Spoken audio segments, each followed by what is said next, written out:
Thank you very much. Order? Yeah, we'll do it in this order if that's okay.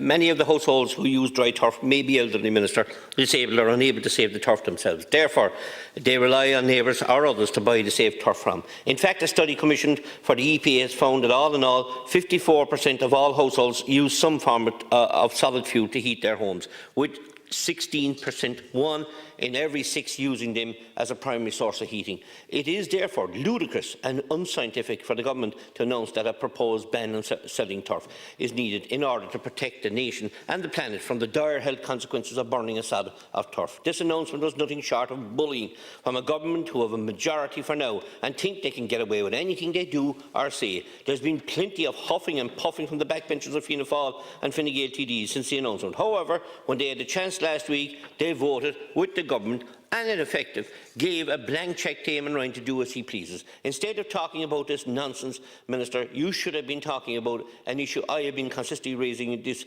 as an issue of security of our national energy supply over the last few years in the Oireachtas. Despite my best efforts, the government has refused to address my concerns or the concerns of the nation in any way. I am now concerned that the government is not acting in our national interest with regard to the security of energy supply. At this point, I wish to point out that I have asked the Minister numerous times over the last few years about the officially commissioned report on the security of energy supply. May I ask, where is this report and why is it over a year late? This is my third time in the Dáil asking for this answer. And Minister, we are hearing of rationing of fuel in this country if supplies squeeze.